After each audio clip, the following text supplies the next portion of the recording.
बिस्मिल्लाहिर्रहमानिर्रहीम। आज आपको असल बनो बीफ पुलाव की रेसिपी पता चल जाएगी। ये वीडियो देखने के बाद जब आप बनो बीफ पुलाव बनाएंगे तो तमाम लोग हैरान रह जाएंगे। इस आसान रेसिपी को एंड तक लाजमी देखें। अस्सलाम वालेकुम, welcome in my YouTube channel Pakistani meal. Allah ताला मेरे और आपके रिज़्क़ में बरकत दे, मेरे लिए और आपके लिए आसानियां फरमाए, आमीन। मेरे चैनल को सब्सक्राइब करें, बेल आइकन लाजमी प्रेस करें, शुक्रिया। बिस्मिल्लाहिर्रहमानिर्रहीम। ये मैंने 3 कप चावल लिए हैं, इनको मैंने अच्छी तरह वॉश कर लिया है ताकि इनकी डस्ट और स्टार्च जो है वो साफ हो जाए। अब मैं इनको 30 मिनट तक रख दूंगी। हाफ प्याली मैंने ऑयल गरम कर लिया है और 2 मीडियम साइज के मैंने प्याज लिए हैं, इनको इस शेप में काट लिया है ताकि इसकी हर कली फ्राई हो। प्याज को ब्राउन करना है, ज्यादा फ्राई नहीं करना कि ये ब्लैक ना हो जाए। ये देखिए माशाल्लाह प्याज ब्राउन हो गया है। अब मैं इसमें थोड़ा सा पानी डालूंगी कि ये काला ना हो। 2 चम्मच लहसुन अदरक का पेस्ट डाल दूंगी और 1 kg मैंने बीफ लिया है, इसे इसमें डालकर भूनूंगी ताकि इसकी स्मेल खत्म हो जाए। और इसमें पानी बिल्कुल नहीं डालना, गोश्त खुद अपना पानी छोड़ता है, इसी में इसको भूनना है। देखिए माशाल्लाह बीफ भून लिया है। अब इसमें 2 चम्मच सब्ज मिर्च कुटी हुई डाल दूंगी, 2 अदद टमाटर और आलू बहारा जो मैंने भिगो कर रखा हुआ था इसमें डाल दूंगी।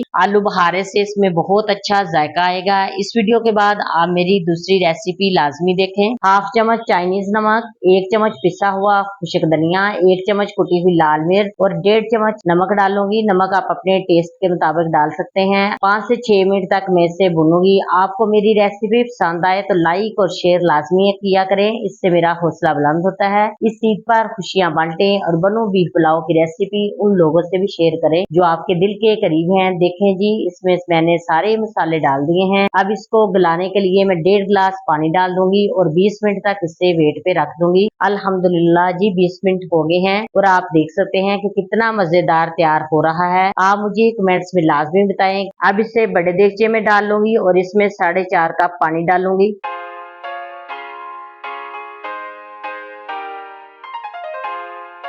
अब हाफ चम्मच गरम मसाला, 1 चम्मच जीरा और थोड़ा सा धनिया और पुदीना, 3-4 सब्ज मिर्च अभी ही इसमें डाल दूंगी ताकि अच्छी तरह इनका फ्लेवर इसमें आ जाए। इस ईद पर आप बीफ टिटखारा बोटी और बन्नू पुलाव बनाना ना भूल जाइएगा क्योंकि इससे ईद का मजा दुबाला हो जाएगा। अब पानी को उबाल आने दूंगी। ये देखिए पानी को उबाल आ गया है। अब इसमें मैं चावल डाल दूंगी। ये देखिए मेरे चावल ऊपर है, इसका मतलब है कि पानी की मकदार बिल्कुल ठीक है। अगर आपके चावल डिप हो जाए तो इसका मतलब है कि पानी की मकदार ज्यादा है। चावल में सिर्फ 2-3 दफा चम्मच मारें ताकि चावल टूटे ना। आपको एक और मैं छोटी सी टिप देती हूँ कि जब भी आप चावलों को दम दें तो थोड़ा सा पानी लाजमी रहने दें वरना चावल नीचे लग जाएंगे। अब जब साइड से पानी खुश्क हो जाएगा तो इसे दम दे दूंगी। फ्लेम बिल्कुल लो रखी है, दम मैंने दे दिया है। अब मैं 7 मिनट के लिए दम पर रख दूंगी। अल्हम्दुलिल्लाह माशाल्लाह अल्लाह की रहमत से बहुत ही मजेदार बीफ पुलाव तैयार हो गया है। इसका दाना दाना जायके से भरपूर है। आपको कैसा लगा कमेंट्स में लाजमी बताएं। आप सबको मेरी तरफ से एडवांस ईद मुबारक। खुश रहें, आबाद रहें। शुक्रिया, खुदा हाफिज।